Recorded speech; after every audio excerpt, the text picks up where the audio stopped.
అందరికీ నమస్కారం. విశాఖని knowledge ఎకానమీగా, AI హబ్గా అభివృద్ధి చేసే దిశగా తీసుకెళ్తున్న నారా చంద్రబాబు నాయుడు గారికి నా హృదయపూర్వక నమస్కారాలు తెలియజేస్తూ ఉన్నాను. ముఖ్యంగా నిన్న సీఎం చంద్రబాబు నాయుడు గారు కార్గోజెంట్ని ప్రారంభించడం జరిగింది.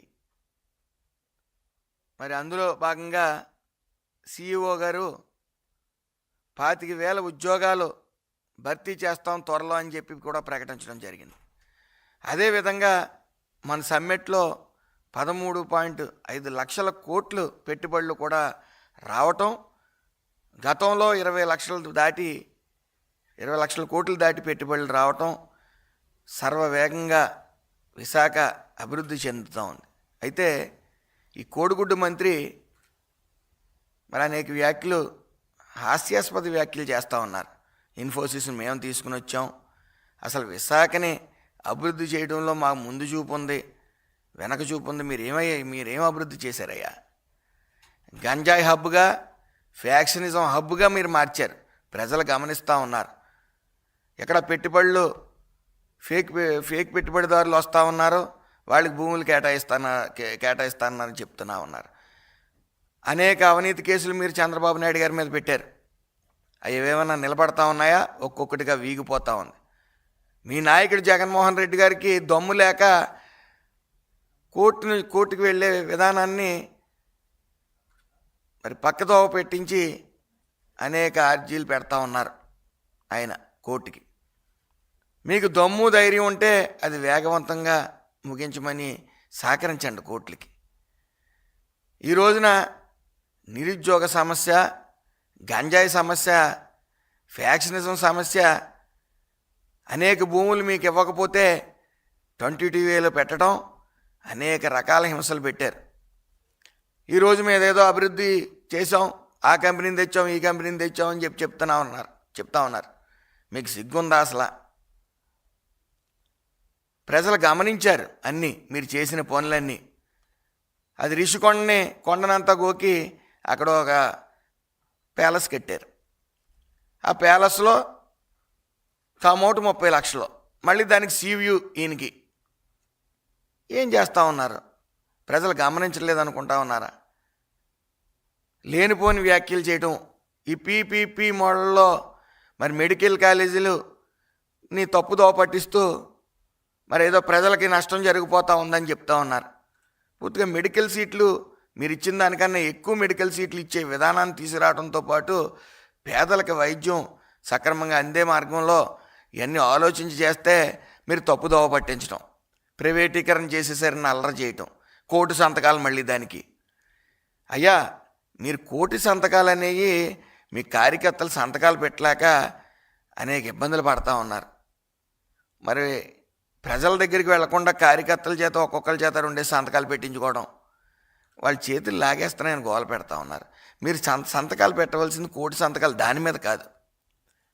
151 సీట్ల నుంచి 11 సీట్లు మనం ఎందుకు వచ్చేసాం అనే దాని మీద మీ కార్యకర్తలతో కూర్చుని ఒకసారి మీరు కూడా ఎందుకు సహకరించలేదు అనేది మీరు ఆలోచించి దాని మీద ఓ రివ్యూ తీసుకుని మీరు సంతకాలు పెట్టించుకోండి.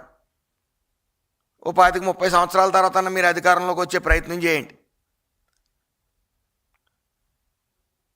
జరుగుతున్న అభివృద్ధి సంక్షేమంతో పాటు వెల్లువలో వస్తున్న పెట్టుబడులను చూడలేక మీరు ఏవో పిచ్చివాగుళ్ళు వాగుతూ ఉన్నారు. కోటి సంతకాలు ఎందుకు పెట్టారో మీకే తెలియదు. పెట్టి కార్యకర్తలను పాపం రకరకాల విధాలుగా వేరే కుడి చేత్తో ఒకసారి, ఎడం చేత్తో ఒకసారి, అన్ని చేతులతోని చేయిస్తూ ఉన్నారు సంతకాలు. ఎందుకు వచ్చిన కష్టాలు మీకు ఇవి? ప్రజలు గమనిస్తూ ఉన్నారో ఏం జరుగుతుందో. అందుకనే మీకు వైనాట్ 175 అంటే 11 ఇచ్చారు. మీకు విశాఖపట్నం మీద అంత కక్ష ఎందుకు? 175 వచ్చిన తర్వాత కూడా నా ప్రమాణ స్వీకారం విశాఖపట్నం నుంచి అని ప్రకటించారు. మళ్ళీ ఓడిన వెంటనే మళ్ళీ మైకిల్ మీదకి వచ్చి మేము చేయవలసిందంతా చేసాం, ప్రజలకు ఎంతో చేసేసాను, నన్ను మోసం చేశారని కన్నీరు పెట్టుకోవడం. అది కాదండి. అసలు 11 ఎందుకు వచ్చినాయి అనేది మీరు రివ్యూ చేసుకుని అక్కడ మీ కార్యకర్తలతోని ప్రజల చేత చేయనిపించుకున్నారు కాబట్టి ఎందుకు అనిపించుకున్నానో తెలుసుకోండి. అసెంబ్లీకి రావటం, ఆడ పేరు నాని, ఈ కొడాలి నాని ఇష్టం వచ్చినట్టు వాగటం, మళ్ళీ వాగిన తర్వాత బూతులు తిట్టిన తర్వాత జగన్మోహన్ రెడ్డి గారి వైపు చూడటం, ఆయన మెప్పు పొందడం కోసం. ఆయన నవ్వుకుంటున్నారా లేదా, లేదంటే టీడీపీ కార్యాలయం మీద దాడులు చేయటం. మీకు అసలు అవగాహనే లేదు పాలన మీద అని చెప్పి ప్రజల మూలన కూర్చోబెట్టారు. కనీసం మంచి విమర్శలను స్వీకరించండి. ప్రజల వద్దకు వెళ్ళి ఎందుకు 11 సీట్లకి ఇచ్చామో తెలుసుకోండి. మరి విద్యుత్ విషయానికి వస్తే 5 సంవత్సరాల్లో 9 సార్లు విద్యుత్ ఛార్జీలు పెంచారు మీరు. మరి ఎన్డీఏ కూటమి వచ్చిన తర్వాత రాష్ట్ర చరిత్రలో ఎప్పుడూ లేని విధంగా విద్యుత్ ఛార్జీ తగ్గించడం జరిగింది. అదేవిధంగా ఈ 5 సంవత్సరాలు కూడా ఎక్కడా పెంచమని కూడా చంద్రబాబు నాయుడు గారు చెప్పడం జరిగింది. అయితే దీంతో పాటుగా రాష్ట్రంలో సోలార్ పవన్ విద్యుత్తులకు కూడా కూటమి ప్రభుత్వం అధిక ప్రాధాన్యత ఇస్తూ ఉంది. దాని మీద కూడా పెట్టుబడులు గ్రీన్ ఎనర్జీ రూపంలో అనేక రకాలుగా పెట్టుబడులు వస్తూ ఉన్నాయి. అన్నట్లుగానే అధికారం నుంచి వచ్చిన రోజు నుంచి కూడా ఈ రోజు వరకు కూడా ఒక్కసారి కూడా విద్యుత్ ఛార్జీలు పెంచకపోవడం మీరు గమనించుకోవాలి. ఒక్కొక్కటిగా అభివృద్ధి చేస్తూ ఉంటే నిన్న కొడాలి నాని బయటకు వచ్చి మేము 6 నెలల్లో బయటకు వస్తున్నాం, మళ్ళీ పుల్లు సింహాలలాగా మళ్ళీ మేము పోరాడేస్తాం, అధికారంలోకి వచ్చేస్తాం. మీరు ఎంతసేపు అధికారంలో రావటం కన్నా మీరు చేసిన తప్పిదాలేంటి, మీరు ఎందుకు 11 సీట్లకు పడిపోయారో తెలుసుకోండి అయ్యా. ఆ రెడ్ బుక్ అనగానే మడిచి ఎక్కడో పెట్టుకోండి అని కామెంట్స్ చేయటం, ఈరోజు రెడ్ బుక్ ఓపెన్ చేసేస్తున్నారు అని డైపర్లు వేసుకుని తిరగటం. సింహాలు అప్పుడే సింహాలు, ఇప్పుడు గ్రామ సింహాలు. డైపర్ రాజ్యాల్లో మాడిపోకండి. ఎందుకు అప్పుడేమో ఆయన మెప్పు కోసం బూతులు తిట్టేయటం, ఈరోజు మమ్మల్ని ఏదో చేస్తారని స్ట్రోకులు వచ్చేయటం, హాస్పిటల్లో జాయిన్ అవటం, మేకపోతే గాంభీర్యం నటించటం, ఎందుకు ఈ కష్టాలన్నీ మీకు? మళ్ళీ యోగా ఘనంగా మన రాష్ట్రంలో నిర్వహిస్తే మీరు ఎగతాళి చేయటమా? అవన్నీ చంద్రబాబు నాయుడు గారు చాలా విజనరీ ఉన్న నాయకుడు.